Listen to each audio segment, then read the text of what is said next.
So inflation unit 2, first of all we will see definition. Inflation is a sustained rise in the general price level over a time which reduces the purchasing power of money.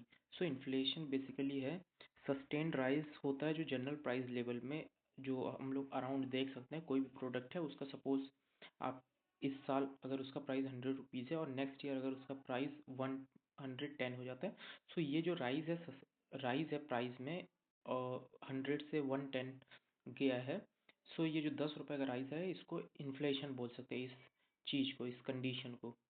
सो उसके बाद आता है inflation rate. Inflation rate क्या है? Percentage change, कितना percent change आया है inflation में। सपोज इस साल 100 था, नेक्स्ट ईयर अगर 110 हो जा रहा है तो 10% का चेंज आया है, तो उसे बोलेंगे inflation rate.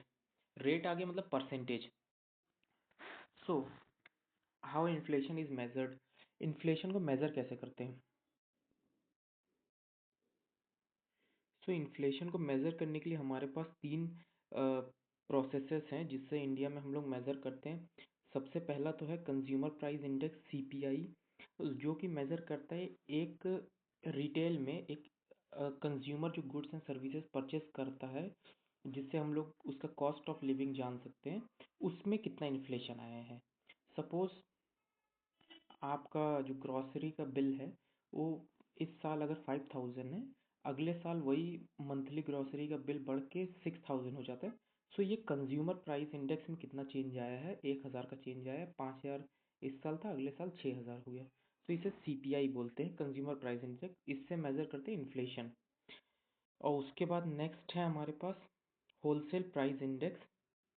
Wholesale price index measure करता है एवरेज प्राइस जो चेंज हुआ है होलसेल लेवल में, जो गुड्स बल्क में ट्रेड होते हैं, जो रिटेलर के पास है, जैसे आप सामने दुकान में जाते होंगे उसके पास जो गुड्स आ रहे हैं उसके प्राइस में कितना चेंज हुआ है रिटेल प्राइस में, ठीक है, जो बल्क में गुड्स आ रहे हैं। सो ये वाला जो मेथड है डब्ल्यूपीआई, ये इंडिया में बेसिकली यूज होता है इन्फ्लेशन को, इन्फ्लेशन मेजर करने के लिए एज ए इंडिकेटर। अब नेक्स्ट है producer price index. So producer price index क्या है? मेजर करता है average change in selling price received by domestic producer. So जो चेंज होता है प्रोड्यूसर, जो प्रोड्यूस कर, जो मैन्युफैक्चरिंग कर रहा है एक्चुअल में, ठीक है, उस वो, वो कितना ज़्यादा चेंज हुआ है उसके सेलिंग प्राइस में। सब वो इस साल वो अपना कोई गुड्स 100 रुपीज़ में बेच रहा है और अगले साल वही गुड वो 120 में, 110 में बेच रहा है। सो ये जो चेंज है इसको बोलेंगे प्रोड्यूसर प्राइस इंडेक्स, मतलब कितना चेंज आया है। इससे भी एक तरह का इन्फ्लेशन मेजर करेंगे कि इस साल तो उसे 100 रुपये मिल रहे थे पर अगले साल उसको 1000 110 मिल रहा है, तो 10% का चेंज आया है पीपीआई में। सो नेक्स्ट हम देखते हैं formula for inflation rate. So inflation rate का फॉर्मूला जो है P1 minus P0 divide by P0 into 100। सो इसमें जो P1 है वो करंट ईयर का प्राइस है, ठीक है। करंट ईयर का सपोज एक टेबल है, उसका प्राइस है 100 रुपीज़ और लास्ट ईयर उसका प्राइस था 50 रुपीज़, ठीक है। और ठीक है, उसको P0 बोलेंगे। सो यहाँ पर क्या होगा, करंट ईयर का प्राइस कितना, 100 रुपीज़। सो हम लोग लेंगे, रेट कैलकुलेट कर रहे हैं, 100 माइनस लास्ट ईयर का प्राइस कितना था चेयर का, 50 रुपीज़ था, तो 100 - 50 डिवाइड बाय 50 जो कि लास्ट ईयर का प्राइस था इंटू 100। सो जो चेंज आया है वो 100% का आया है। आप देख सकते हैं पिछले साल जो प्राइस था 50 रुपीज़ था, तो इस साल जो इन्फ्लेशन रेट आया है शेयर के प्राइस में वो 100% का चेंज आया, 50 से सीधा 100 हो गया। सो ये 100% का चेंज है इन्फ्लेशन में, ठीक है। अब क्या क्या फैक्टर इन्फ्लुएंस करता है इन्फ्लेशन को? इन्फ्लेशन को इन्फ्लुएंस करता है बहुत सारा फैक्टर। उसमें सबसे पहला फैक्टर है मॉनेटरी पॉलिसी। जो मॉनेटरी पॉलिसी है basically RBI central bank regulate करता है सारी कंट्रीज में, ओवरऑल अक्रॉस द ग्लोब में। तो इसमें क्या होता है, या तो सेंट्रल बैंक क्या करती है, या तो मनी की सप्लाई बढ़ा देगी। अब मनी की सप्लाई बढ़ाएगी कैसे? इंटरेस्ट रेट कम कर देंगी, तो उससे क्या होगा, मनी की सप्लाई बढ़ जाएगी। जैसी मनी की सप्लाई मार्केट में बढ़ती है, सो वैसे ही demand for goods and services increase हो जाता है, विच लीड्स टू इन्फ्लेशन। क्योंकि हमारा डिमांड फॉर गुड्स तो बढ़ गया पर सप्लाई अभी भी उतना ही है, कांस्टेंट है, ठीक है। और वैसे ही अगर सिमिलरली अगर कि हमें लिक्विडिटी सक करना है इकोनॉमी से, तो क्या करेंगे, मनी सप्लाई रिड्यूस कर देंगे। रिड्यूस कैसे करेंगे? इंटरेस्ट रेट्स बढ़ा देंगे। ठीक है, इंटरेस्ट रेट बढ़ा देने से क्या होगा, लिक्विडिटी आरबीआई के पास वापस आ जाएगा, जिससे कि जो कंज्यूमर का स्पेंडिंग पावर है वो कम हो जाएगा। ठीक है, अब नेक्स्ट है जो फैक्टर इन्फ्लुएंस करता है इन्फ्लेशन को, वो है physical policy. Physical policy basically monetary policy regulate करती है सेंट्रल बैंक सारे कंट्रीज में, और फिजिकल पॉलिसी रेगुलेट करती है जो इलेक्टेड गवर्नमेंट होती है वो रेगुलेट करती है। ठीक है, और इसमें क्या करती है गवर्नमेंट? गवर्नमेंट या तो अपना स्पेंडिंग बढ़ा देगी, स्पेंडिंग बढ़ा दे और रेट के टैक्स कट कर दे। सो अगर स्पेंडिंग बढ़ा देगी तो मार्केट में ज़्यादा खर्चा कर रही है तो एम्प्लॉयमेंट जनरेट हो रहा है, लोगों के पास और पैसे आ रहे हैं। और एक चीज़, या तो टैक्स कट कर दे, जैसे पर्सनल टैक्स अगर कट करेगी तो लोगों के हाथ में और पैसे आएंगे खर्च करने के लिए, सो लोग और डिमांड करेंगे। सो इससे क्या होगा, सबके हाथ में पैसा आ रहा है तो सब लोग और ज़्यादा डिमांड करेंगे, डिमांड से क्या होगा, इन्फ्लेशन बढ़ेगा। सिमिलरली अगर हम देखें, दूसरा चीज़ भी गवर्नमेंट कर सकती है कि reducing spending and raising tax. जब इन्फ्लेशन को कंट्रोल करना है गवर्नमेंट को, जैसे इन्फ्लेशन ज़्यादा बढ़ गया, जो टारगेटेड इन्फ्लेशन 6% और 10% का, तो गवर्नमेंट क्या करेगी, कुछ प्रोजेक्ट्स अपने बंद कर देंगी, थोड़ा स्पेंडिंग कम कर देंगी, थोड़ा फिजिकल डेफिसिट में देखेगी और टैक्सेस बढ़ा देंगी, ताकि ज़्यादा डिस्पोजेबल इनकम लोगों के पास ना रहे। और अब थर्ड पॉइंट है supply shocks. Supply shocks, when there are supply disruption, price increase due to high demand for goods. कभी कभार क्या होता है ना, कोई नेचुरल डिजास्टर या जियोपॉलिटिकल इवेंट्स आ जाते हैं, जिससे कि क्या होता है, सप्लाई रूट्स में कुछ डिसरप्शन हो जाता है। तो जो डिमांड है वो तो उतना ही है। सपोज जो मेडिसिन का डिमांड इंडिया में, वो तो कांस्टेंट ही है, किसी भी पेशेंट के लिए वो तो कांस्टेंट है, उसको दवाई चाहिए ही। और पर इधर जो डिसरप्शन हो गया, इसकी वजह से रॉ मटेरियल नहीं मिल पा रहा है और प्रोडक्शन में वो गुड्स बन नहीं पा रहे हैं। सो इससे भी एक होता है कि गुड्स तो उतने ही जो थोड़े मोड़े बन पा रहे हैं, उससे क्या होगा, डिमांड बढ़ जाएगा गुड्स का, तो इससे भी प्राइस में इफेक्ट आ जाता है। और नेक्स्ट है एक्सपेक्टेशन ऑफ फ्यूचर प्राइसेस। सो बहुत बार ये होता है ना, कंज्यूमर इसलिए भी खरीदता है कि उसको लगता है कि फ्यूचर में और ज़्यादा प्राइसेस बढ़ जाएंगे। सो इस वजह से भी वो डिमांड बढ़ा देता है। सपोज हम ही आप है, विंडो शॉपिंग जो करते हैं ऑनलाइन, अगर उसमें हमको लग रहा है कि इसका प्राइस, अगर हम लोग देख रहे हैं समथिंग कुछ आइटम्स का अगर 500 है और थोड़ी देर बाद देख रहे हैं 550 हो गया, थोड़ी देर बाद और 560 हो गया, तो हम लोग ये सोचेंगे कि ये प्रोडक्ट हम ले लेते हैं, नहीं तो वरना डबल हो जाएगा प्राइस या और बढ़ जाएगा। सो ये क्या होता है कि एक्सपेक्टेशन होता है कंज्यूमर के माइंड में कि प्राइजेस और बढ़ने वाले हैं तो खरीद लेते हैं। और यही सेम प्रोड्यूसर भी ये सोचता है कि हो सकता है आगे फ्यूचर में जो कॉस्ट है उस प्रोडक्ट को बनाने का और बढ़ जाए, सो मैं अभी ही थोड़ा प्राइस ज़्यादा बढ़ा देता हूँ ताकि मेरे पास और कैपिटल आ जाए। सो अब की डिफरेंस देख लेंगे हम। पीपीआई जो होता है वो गुड्स एंड सर्विसेज दोनों को मेजर करता है, और डब्ल्यूपीआई जो है होलसेल प्राइस इंडेक्स, वो बस गुड्स को मेजर करता है। सो पीपीआई जो है वो प्रोड्यूसर के पर्सपेक्टिव से, प्रोड्यूसर को कितना पैसा मिला है, मतलब इस साल के सेल से कितना मिला, अगले साल में कितना मिला, तो ये चेंज दिखा रहा है। और होलसेल जो है वो होलसेल लेवल में दिखा रहा है, बल्क गुड्स का। और जो पीपीआई है उसको ज़्यादा अच्छा और कॉम्प्रिहेंसिव इंटरनेशनली अलाइंड माना गया है प्राइस चेंज से, particularly from the perspective of producer. ठीक है, और टाइप्स ऑफ इन्फ्लेशन तो आप जानती हैं, क्रीपिंग होता है जो कि एनुअली 3% तक कम है। सो अराउंड 3% या 3% कम है तो ये हेल्दी और एक तरह से ग्रोथ को सपोर्टिव माना जाता है, क्रीपिंग इन्फ्लेशन। और वॉकिंग इन्फ्लेशन क्या है, जब प्राइस इंक्रीज होता है मॉडरेट रेट में 3 से 10% पर ईयर में। दिस ट्रेंड, मतलब अगर इस ट्रेंड को अगर नहीं चेक करेंगे हम लोग, चेक में नहीं रखें, चेक इन बैलेंस में, तो ये डेंजरस भी हो सकता है। सो वॉकिंग तब भी ठीक है।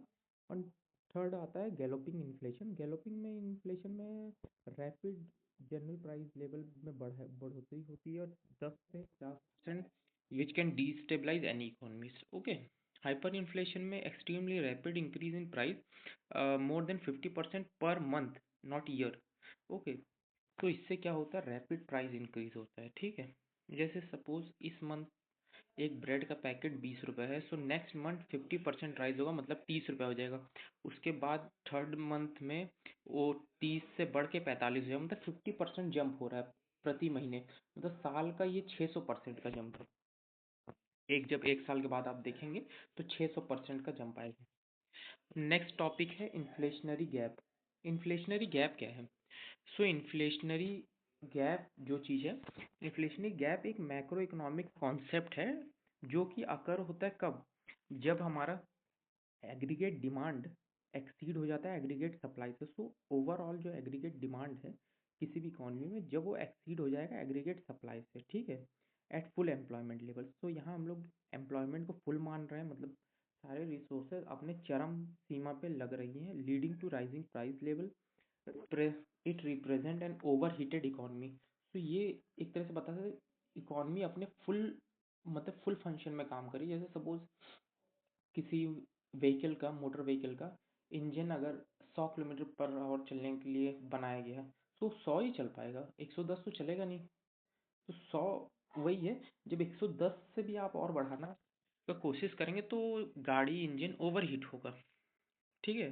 सो हर चीज़ का एक कैपेसिटी होता है, ऐसा नहीं कि जो इकॉनमी अभी किसी भी रेट पे या किसी भी स्पीड से चल सकती है, किसी भी स्पीड से कितना भी डिमांड फुलफिल कर सकती है। सो 1 साल में कितना डिमांड हो सकता है वो डिपेंड करता है इकॉनमी का साइज़ कितना है, इकॉनमी के पास रिसोर्सेज कितने हैं, एम्प्लॉयमेंट कितने हैं। वही है, रिसोर्सेज कितने उतने ही न हो पाएंगे, कैपेसिटी ही होना चाहिए प्रोडक्शन का।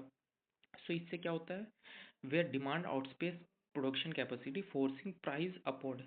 सो इससे क्या होता है, डिमांड जो आउटस्पेस कर देता है प्रोडक्शन कैपेसिटी को, फोर्सिंग प्राइजेस अपवर्ड। सो इसमें क्या होता है, प्राइजेस चेंज हो जाता है क्योंकि एग्रीगेट डिमांड से एग्रीगेट सप्लाई तो इफेक्ट हो नहीं रहा है, तो इफेक्ट क्या होता है, प्राइजेस हो जाते हैं। It occurs it occurs when actual GDP is greater than the potential GDP.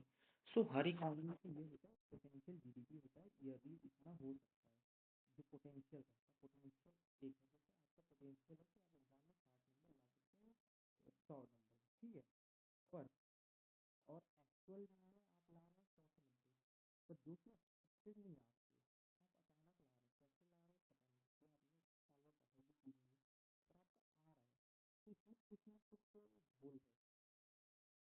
So which result in demand pull inflation. So इस कंडीशन को इन्फ्लेशनरी गैप में होता है डिमांड पुल इन्फ्लेशन, ठीक है। अब अब नेक्स्ट हम समझेंगे इसका ग्राफ। सो इसका ग्राफ कुछ इस तरह से है। सो इसमें इसमें पहले तो आप देखिए, एक एक एक यहाँ बना है, पहले आपको 45 डिग्री बनाना है, एक तो इधर नेशनल आउटपुट बनाना है एक्स एक्सिस में, और वाई एक्सिस में आपको बनाना है एग्रीगेट एक्सपेंडिचर जो लोग कर रहे हैं, ठीक है। सबसे पहले आपका वाई टी में है इतना डिमांड, इतना आपका आउटपुट इतना है ए, लोगों का जो डिमांड वाला कर्व है ये वाला कर्व। सो जो डिमांड वाला कर्व है ये है रेड वाला, ठीक है, A D plus C, consumption plus investment plus government plus export minus import, ठीक है। और उसके बाद क्या हो रहा है ना, आपका डिमांड, आपका जो नेशनल आउटपुट है वो तो बढ़ नहीं रहा है, पर आपका जो डिमांड वो शिफ्ट हो जा रहा है एडी में, इस वाली लाइन में। सो ये वाला जो पोजीशन आ रहा है, ये वाला जो बीच वाला पोजीशन आ रहा है, इसे कहते हैं इन्फ्लेशनरी गैप, जो ए से बी के बीच में है। सो इस पॉइंट को हम लोग कहेंगे inflationary gap, causing inflationary gap. So inflationary gap दो चीज़ों से होता है, पहला तो एक्सेस डिमांड फैक्टर, या तो एक्सेस डिमांड हो रहा है। एक्सेस डिमांड कैसे हो रहा है, या तो एक्सपांशनरी फिजिकल पॉलिसी है, मतलब या तो सेंट्रल बैंक, या तो सॉरी, या तो एक्सपेंशनरी फिजिकल पॉलिसी है, या तो गवर्नमेंट का स्पेंडिंग बहुत ज़्यादा बढ़ रहा है और इंफ्रास्ट्रक्चर में सब्सिडीज देने में, टैक्स कट्स देने में, जिससे कि डिस्पोजेबल इनकम बढ़ रहा है। जैसे कि एग्जांपल, पेंडेमिक के बाद, कोविड पेंडेमिक के बाद एक स्टिमुलस पैकेज दिया गया था इंडियन इकोनॉमी में, ताकि थोड़ा लोगों के हाथों में पैसा आए और लोग और खर्च करें, क्योंकि तब लोगों के पास पैसा ही नहीं था खर्च करने के लिए। या तो दूसरा कारण हो सकता है लूज मॉनेटरी पॉलिसी, मतलब मॉनेटरी पॉलिसी में कुछ कमी है, लो इंटरेस्ट रेट है, बोरोइंग ज़्यादा हो रही है, हाई कंजप्शन एंड इन्वेस्टमेंट, क्योंकि जितनी बोरोइंग होगी, बोरोइंग किसके लिए होती है, कंजप्शन के लिए होता है, इन्वेस्टमेंट के लिए होता है। जैसे कि एग्जांपल ले सकते हैं हम यूएस फेड का। यूएस फेड आफ्टर कोविड-19 उसने अपना इंटरेस्ट रेट जो है कम करके ज़ीरो पे ले आया था ताकि लोग ज़्यादा से ज़्यादा लोन ले और लोग खर्च करें, क्योंकि इकॉनमी उस टाइम पूरा स्टैग्नेंट हो गई थी, एक पूरा रुक गई थी इकॉनमी ऐसे। उसे rising consumer and business confidence, बहुत बार ये भी होता है ना कि बिजनेसेस बहुत ज़्यादा एक्सपेक्ट करती कि इन्वेस्ट करती हैं बहुत ज़्यादा इकॉनमी में, एक्सपेक्ट करती कि इकॉनमी ग्रो करेगी, तो वो भी कारण है कि इन्वेस्टमेंट हो रहा है ज़्यादा, एक्सपोर्ट बूम आ रहा है। ये भी हो सकता है कि हमारे डोमेस्टिक गुड का डिमांड इंटरनेशनल मार्केट में ज़्यादा है, तो इस वजह से भी डिमांड, एग्रीगेट डिमांड बढ़ रहा है, एक्सपोर्ट रिलेटेड बढ़ रहा है, जो कि अच्छा है। उसके बाद आ जाता है सेकंड थिंग जो आता है, सप्लाई कॉन्स्टेंट। सो इन्फ्लेशनरी गैप कभी कभी सप्लाई कॉन्स्टेंट से भी आ सकता है, हमेशा डिमांड से नहीं आएगा। क्या होता है, फुल एम्प्लॉयमेंट रीच हो गया अपनी इकॉनमी का, आउटपुट और बढ़ नहीं सकता क्योंकि रिसोर्सेस लिमिटेड है सारी इकॉनमी में, ठीक है। और उसके बाद बॉटल नेक इन प्रोडक्शन। सो कई बार ये होता है जो प्रोडक्शन कैपेसिटी होता है उतना भी नहीं मीट कर पा रहे हम, जो एक मीट करना चाहिए, क्योंकि क्या होता है शॉर्टेज ऑफ लेबर है, रॉ मटेरियल्स कम है, टेक्नोलॉजिकल गैप है हमारे पास, तो ये सब काम है। इफेक्ट ऑफ, अगर हम देखें इन्फ्लेशनरी गैप का, सो पहला तो है डिमांड पुल इन्फ्लेशन है, price rise due to excess demand, ये तो समझ गए हैं। Reduced in purchasing power, so जैसी डिमांड बढ़ती है और प्राइस राइज होता है, सो जो हमारे हाथ में जो पैसा है उसका वैल्यू घट जाता है, परचेजिंग पावर उसकी कम हो जाती है, क्योंकि डिमांड बढ़ रहा है तो प्राइजेस बढ़ रहे हैं, ठीक है।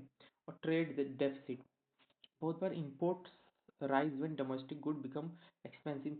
सपोज कोई भी प्रोडक्ट है, अगर इंडिया में वो गुड का ज़्यादा डिमांड है और वैसा ही सिमिलर गुड अगर कहीं और किसी और कंट्रीज में है और उसका प्राइस कंपेरेटिवली कम है, तो हम लोग क्या करेंगे, इंपोर्ट करना शुरू कर देंगे ताकि यहाँ पर प्राइस स्टेबिलिटी हो, ये होता है।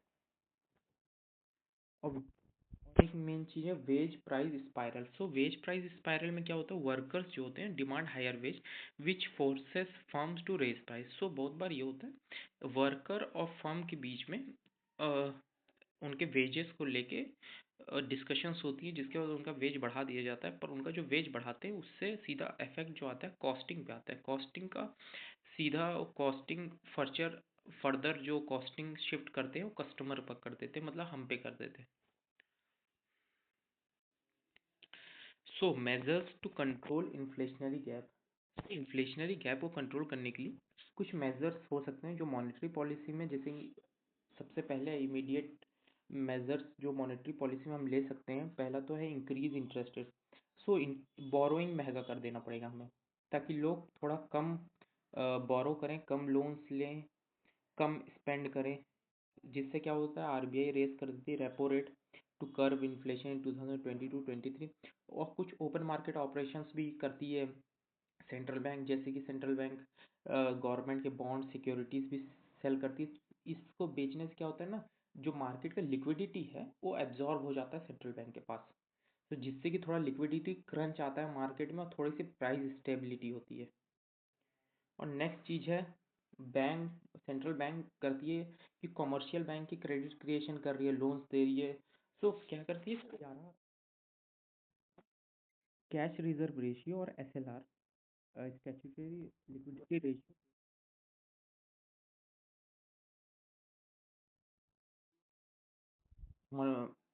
मॉनेटरी मेजर है और सेंट्रल बैंक लेती है।